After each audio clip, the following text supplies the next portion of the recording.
in this video I'm going to be talking about God's grace and how there's certain people that kind of abuse God's grace or more so kind of use it as like a loophole. So I've just finished reading the epistle of Jude. So Jude is actually pronounced Judah. For the purpose of the video, I'm just going to say Jude because if you've never read the Bible or known that kind of knowledge, it's going to be harder to kind of like search it or reference it. So I'm going to pronounce it how it's like written as Jude, but it is Judah, and he is one of Jesus's brothers. Now this is lengthy. When I say lengthy, not in the sense of, because it's literally short, but lengthy isn't a lot of information. But what he's talking about is basically certain people, that these ungodly people that have entered the church, and they're basically saying that you can live in sin, it's okay because of God's grace. And they are generally people out there that think, oh, it's okay, you know, God's grace, I'm saved, I got baptized, it's okay. It's kind of that kind of saying of that people tend to use, once saved, always saved, which technically, but if you're living in a very sinful way and not acknowledging it and repeatedly doing it. So I'm going to give an example. So you may have a parent, so you can get some parents that are quite lenient.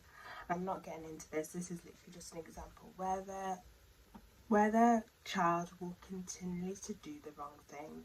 Like they may apologise or they may not, and their mother, you know, forgives them or may not forgive them, or basically ignores their behaviour, and they'll just continue to do it over and over and over again. And this parent isn't doing enough to kind of tell this child what they're doing is wrong. Basically, they're very lenient. And I give that example because some people then do the same thing with God's grace and think, you know what, it's okay, God forgives you, it's fine, God loves me, he forgives me, so I'm just going to continue live in sin, thinking that, you know, God's grace is going to cover this.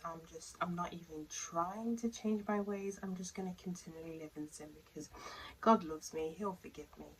And that is the wrong way about it. That is basically abusing God's grace. And I read from verse 5 because Jude makes a point that actually God punishes these sinful people. Like, God will punish you if you continue living a sinful life, and you're literally taking his grace for granted because, again, he's not stupid.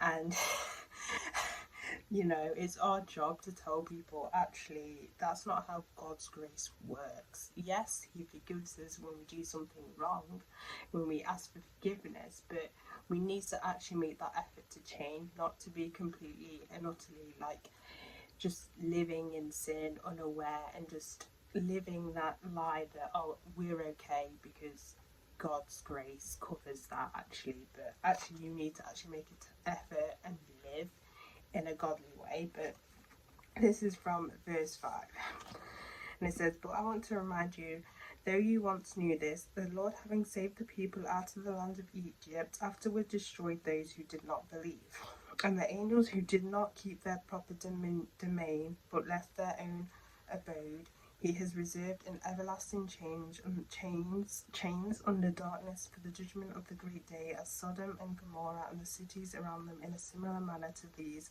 having given themselves over to sexual immorality and gone after a strange flesh, are set forth as an example, suffering the vengeance is eternal fire.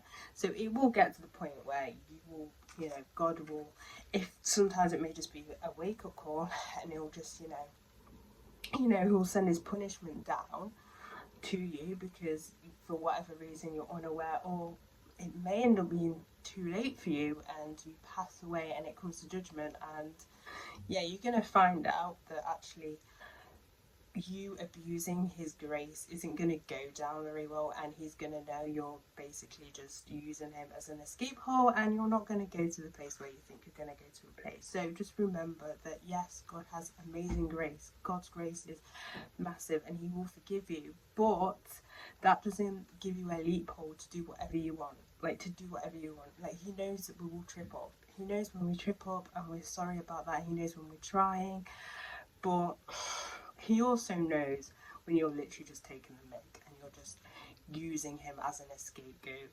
And actually he's not an scapegoat. He knows you. He knows what's in your heart. Like, he's not stupid, and he will still show that love for you, but he'll be very, very disappointed, angry, upset with the fact that you've not even tried to live in a godly way, and you just completely just basically walked all over him. So yeah, it's just a reminder to know that, yeah, you can get baptized, you can believe in Jesus and stuff, but you have to make that effort to actually change your life and not think that it doesn't matter because God will forgive me anyway, I'm saved, because that's not how it works.